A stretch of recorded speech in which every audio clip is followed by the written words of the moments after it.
We are back again, and this time, I don't think y'all understand. I was telling Koereyelle's husband the other day, the reason that whenever Koereyelle calls, I'm like, sure, what you need, when can I do it, is because she's always been consistent. In everything, I know I don't have to wonder, I don't have to be confused, and I'm like a person who I don't gotta be confused about. Thank you. And y'all, we are recording in her studio. I don't think you understand. Breaking it in, the first podcast to record here. Proud to have you back. Oh, we took the virginity. You did. Hercules. Popping this podcast cherry. Listen, popping cherries. Now, this particular conversation is like I told y'all in the beginning, Koereyelle is always consistent. And the one thing that she has consistently been consistent about is constantly telling folks how you can decide to up-level your life. Facts. And it's always you can get the money and the honey. Yes, ma'am. Hello. Yes, you do not have to choose. And I like that. listen, I love that because I don't want to choose. And what I love most about that is you don't pacify people. I'm not very good at like pacifying. Danny thinks I am. But if she I just only think you're better at it than I am. I think that's what it is. Like, you are better at it than I am. okay. And I'm like at the bottom. I'm gonna flow with it. Yeah, I'm not good at it. Okay, so just a little bit better. That's good for me. But the reason why I love how you do things, and this conversation is stop playing yourself, is because you are straight no chaser. Mm-hmm. I don't have to be confused. I am super clear on what it is and that I like. So this entire conversation, go ahead, get ready to clutch your little pearls, put on your big girl panties, because this is one that's going to walk you through all the ways in which you play yourself and how you can do better. Let's do it. Let's get it going. So now, the only question that we ask every single person who comes onto the podcast, because so many times we get so caught up in the titles of what we do, what our businesses are, how much money we made, all those things, that you forget that, okay, outside of what you do, there is a person. Mm-hmm. So who are you outside of all of it? The titles, the accolades, the successes. Who is Koereyelle? Ooh, I am an advocate for Black women in all areas. So in terms of like what I believe in and what I will ride for, it is truly the Black community. Yeah. And the foundation of the Black community is the Black family. And so I am very, very unapologetic in being all Black everything, you know, supporting all of the Black girl magic. And when we talk about the foundation, which is the family, at the root of that is obviously, you know, Black marriage, right? Yeah. The Black woman and Black man figuring out how we can work this thing out. But because I am a woman, I always historically have created resources for other women. And I truly, truly just have a heart for helping the Black community and Black women specifically. So if I had to sum it up, I would say I'm an advocate for Black women. I love it. I love it. I love it. You Again, never have too many of those. Cannot. You can't have We too don't many. have enough. Yeah, you can't have too many. yeah, it's that not having enough piece that, you know, just kind of grinds my gears a little bit there. Just a little bit. Yeah, and so obviously since you and Alicia are friends, I get to hear about all her wonderful friends, and she's brought so many of them on the podcast. And one of the things she talks about you, she says that you are very straightforward, like she said. You keep it all the way real, and one of her favorite things about you is that you are really big on accountability. Is that a fact? This is true. Okay. This is true. So I think we're in a world, especially now with social media, since everyone has access to share their opinions, where everybody's kind of playing the blame game and pointing the finger at who did what and what mama said and what daddy did as to why they are the way they are, and leaning on that and using it as an excuse to not level up and be the best version of themselves and essentially playing themselves. Facts. So what has radical accountability been like for you? Like, what's that journey? Like, are you just naturally like that? Did you learn to be like that? What does that look like for you? So I grew up with two military parents, and I think they very much so played a major role in not making excuses about my experiences and not holding on to things of the past to dictate like what my future looks like. So both of my parents grew up in the projects, one in Chicago, one in Alabama. Very different experiences, but similar, right? But still, you know, in the hood, still with less than, still lower than middle class, still some sense of struggle. Both ended up in the military. That's how they met. And so I definitely think that because of their story and because of, their experiences, they taught me to be strong, to be tough, to figure it out like most Black parents taught us, because they didn't want me to have the same struggle that they did. And I don't necessarily think that they like blatantly taught me accountability, but because of the values that they instilled in me and because of the expectations that they had for me, if I missed the mark, I wanted to figure out what I did wrong. If I didn't get the result that I was looking for, I wanted to figure out how I could have done it better. And so I do think it was, natural what came with them raising me, but then also just me saying, I want better for myself, or I have this expectation of myself, and I'm not going to rely on or use excuses, like you said, of what I was taught or what I didn't see, or what somebody did to me as an excuse for why I couldn't do for myself. And that's why I rock with you, because Danny laughs at me, but I don't understand people choosing or continuing to choose what doesn't work for them. It's insanity. I get that it may take you time, because I was even telling her, it took me 7 years to get over my divorce. 7 years. That's a long... 7 is the number of completion. But I don't want y'all to take 7 years. That's a long time to like heal through, that experience. And what it taught me is yes, we do want to get the honey and the money, and we also want to make sure that we're not just taking what we can get. Facts. Because a lot of times what happens, especially if let's say you've been through traumatic situations, or not even traumatic situations, just that you've been through some shit that just didn't work out for you before, and now you're like, well, okay, I'm getting to this age, or I'm at this stage and phase, I'm gonna just take whatever I can get. Then what happens to me, or what I believe happens, is we don't realize that, hey, you're not getting what you deserve because you're not requiring it. Not setting any standards. There's no standard. So how can we like stop playing ourselves and establish like those strong requirements and standards to make sure that we're actually getting the partners that we want? Like, what does that look like? So I think the biggest mistake that we are making is not even being honest with ourselves about what we want. And in my experience, my entrepreneurial career started with the Single Wives Club, a self-help group, if you will, for single women who were preparing to become wives. And in that experience, it taught me the lack of self-awareness, the lack of accountability, the lack of just Black women even being willing to admit what they wanted. And so if you can't even admit it to yourself, if you can't even say, okay, this is truly what I desire, I don't care what y'all think, I don't care who's gonna judge me, this is what I know that I want for myself, this is the outcome that I desire, there's no way for you to get to it if you're not even willing to admit that you want it. And so I think a big part of it, a big mistake is step one is like admitting that you have a problem. That's what they tell you in AA. The first step, I got a problem. If you are not willing to admit that you have a problem, there's no way that you can solve that problem. And so I think that is the root of, that's the solution. It's figuring out what you desire and then coming up with a plan, determining like, how can I bring this to life? But if you're not willing to admit it, then you can't even take step one. It's so true, because how do you, I would say, like, you can have a Bentley, brand new, fresh off the lot, full of gas, all the things. But if you take their phone away, if you take the GPS out of the car, and if you blindfold them, no matter how equipped and capable that car is, you will not be able to get anywhere because you've taken away all sense of direction and you have no clue where you want to go. And there are literally people wandering aimlessly through life, going this direction because they see so-and-so going this direction, going that direction because their mama told them that was the way to go, going this direction because their best friend or they bae or, they boo was like, this is what you should do. And we're literally basing our life decisions off of what somebody else thinks about us, or somebody else thinks that we should be doing, or somebody else's expectation. So much so that we never slow down long enough to say, is this what I really want? Right. And then we get the thing, we do the thing, we accomplish the thing, we got the title, we got the degree, we got whatever, and then we're still not happy. But a lot of times it's because you're making decisions based on somebody else's opinion.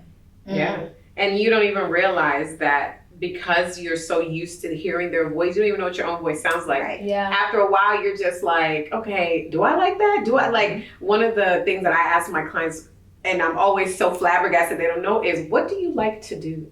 And you'd be surprised how many people don't know women, that. they have no idea what they like to do or what they do. I'm just like, they're like, what do you mean? I'm like, what do you like to do? Like, what do you like to do? What makes you happy? What brings you joy? And they're just like, I actually don't know. Ask them, what don't you like to do? What makes you upset? That's easy. What pisses I do. I can rattle that off. I mean, easy, quick. I can tell you all the things I don't want, all the things I don't like. But ask me what I do like. Ask me what makes me happy. Ask me, what kind of experiences do I appreciate the most? And I'm like, give me a second. Yeah, same thing with what you don't like about yourself. You ask somebody that, they can rattle it off. What do you like about yourself? You're really stumped. Like, yeah. So we talk about that in our Dating Well course, Dating Well AF course, where we talk about like being okay with using your throat chakra to say the things that you want and being okay. Like there's an example of, if you like flowers, express to your partner or your partner to be that you like flowers, and don't just decide that you no longer like flowers because they're not willing to give it to you. Like it's okay to seek out people that are willing to give you the things that you want. Like they're out there. And a big part of it too is teaching people how to treat you by how you treat yourself. Absolutely. So if you like flowers, you don't have to wait on somebody to buy you flowers. You sure don't. You can treat yourself to whatever you feel like you deserve, whatever the things are that you desire, and then the man for you will come along and see what you're doing for yourself and naturally want to do those things for you. Yes. And if he doesn't naturally do those things, then that's a whole nother conversation you need to have with him and with yourself as to if this is the right match for you. But if you have not even taken the step to know that these are the things that you desire, then he could be like spinning his wheels trying to figure you out because you have not figured you out. Just the you haven't figured you out part for me. And it's very common, and it even happens in business. Like, yes, in romantic relationships, but a lot of times in business, especially new entrepreneurs, they have a hard time charging. They have a hard time saying what they do. They have a hard time even just coming up with and sitting down and coming up with a business plan because they are so afraid of what, like you said, what other people are going to think or how it's going to look, or it's not going to come off right. We wait for it to be perfect. It's not going to work out. All of these limiting beliefs that we have, that are limiting ourselves with our limiting beliefs. And a lot of times, like, was it 50% of businesses fail within the first year? Or more than that? Maybe more. I think it's more than 50%. But a lot of most businesses fail within the first year because we just can't, and for many of us, especially Black new entrepreneurs, we're the first person doing these things. So we don't have an auntie or uncle or a grand. What should we do next? We're like trying to pave our own path, and it causes, and this is something I like to respond to when people are like, oh, I don't want to do business with Black businesses because they're always blah, blah, blah, blah.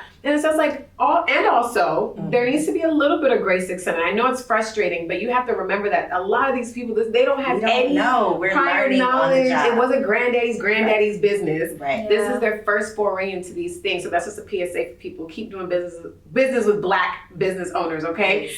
But I know one of the things that even for me as a new entrepreneur when I was starting out is charging the right price or even charging at all was something that I felt was like, ick.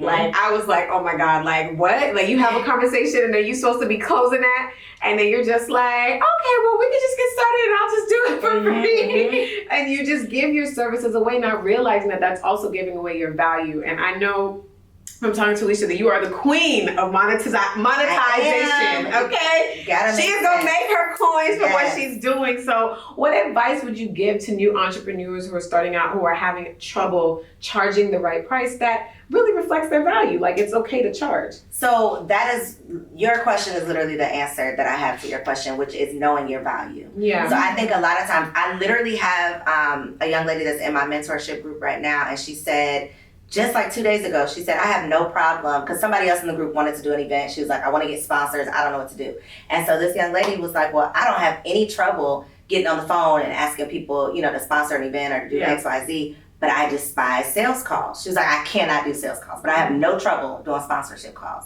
And immediately I'm like, well, that's a limiting belief that you have. You obviously can clearly communicate what you're going to get in exchange for this sponsorship. It's easy for you to write it off. But when it comes to the selling of yourself, right, on these sales calls, you don't believe in your value. So you feel some type of way for saying your price or for even pitching whatever it is, because you do not see the value that you're bringing. You're thinking that you're getting something from them, but you are not recognizing what they're getting from you. Versus the sponsorship, it's easy to say, you're going to get this, you're going to get that, you're going to get this, you're going to get that.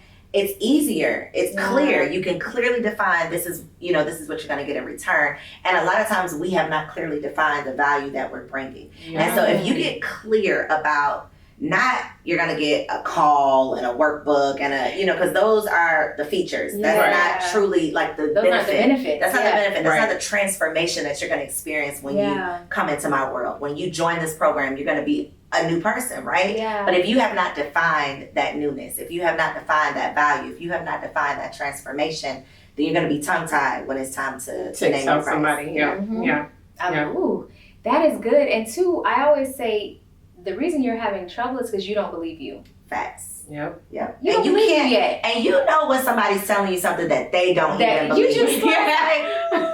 You sure about that? Yeah, like you're not even sure about that. So how you gonna convince me? How? And then you want me to give you money and you're not sure. It's not gonna happen. Pick somebody else to do it. It's not gonna happen. I can't. I cannot do it because then you're going to waste my money because you are unsure of what I'm going to experience. And then it's like a cycle. Yeah. Because you could not confidently communicate. You're not gonna get a client. That's gonna break down your confidence even more. So you're just spinning wheels. Yeah. So at some point, something has to change, and usually it's your belief in you. Yeah. You will have to read you some mindset books, start listening to a podcast that can help you work through the limiting beliefs that you feel. Yeah. And you can feel blocks. Mm-hmm. Like I was talking to my sister the other day, and I was just like, you know what?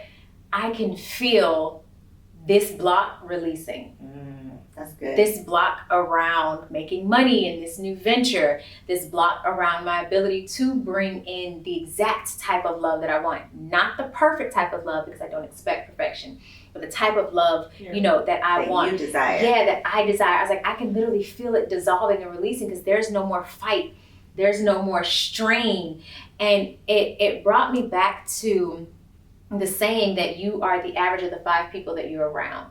Instead of my sister going, oh, well, we did grow up kind of rough or it was kind of hard. She's like, oh, no, absolutely. We can have whatever we desire because that's what we were created for. Yeah. And so in my mind, I was like, shit, yeah. Like, even it if was affirming. Yes. So even if I didn't believe it before, for real. I believe it now because you believe it too. Exactly. Yeah. And that's because of who I'm around. My friends affirm me. Those who I love affirm me. And so oftentimes, like, as we evolve, we do kind of start to maybe outgrow some friendships and some relationships.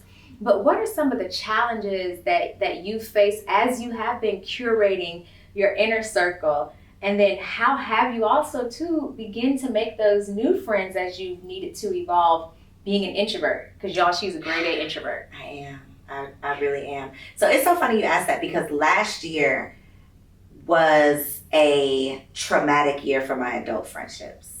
So I think as we become mothers, as we evolve, as we just, not even become mothers, as we evolve, as we become new people, because every season, season is bringing you into a different version of yourself, a version that I don't even know. I'm literally becoming. I'm becoming. Yeah. And so I don't know the version that I'm becoming. My friends don't know the version that they're becoming. And so therefore we don't know if these versions are going to be in alignment. Yeah. And so last year was literally the first year that I lost 2 adult friendships and had actual friend breakups. So I am an introvert. I'm also an avoider. I learned that the other day. I will literally avoid tough conversations. I don't want to talk about my feelings, for example. I don't want to have confrontation. I am a ghoster. I will ghost you. Friends, even though you're so straight up and honest. I will ghost you until you. If we are I don't have a choice, I will. Then I'm going to tell you. I like conversation. But if I have a choice, you'll never hear from me again. It's just I will just disappear, fade into the darkness. I fade into the darkness. Okay? And the bushes I'm growing though. Right? Yes, that's my favorite meme. I'm growing. Right? I'm growing. Like what you just heard? Want some more? Make sure you're subscribed for the full access behind the scenes community view on our Patreon. Or if you love Apple, you can also subscribe there. And you can do so by going to triggeredafpodcast.com. You can use the top banner, or you can go ahead and click those first 2 buttons to subscribe exactly where you want to. Continue to share all of our podcasts with your friends, with your family members, and you can continue to watch just 30 minutes on YouTube now. So if you want the full episode, you better subscribe. We will see you soon as a member of our tribe. We cannot wait to continue these conversations. Bye, Trigger Happy Fam.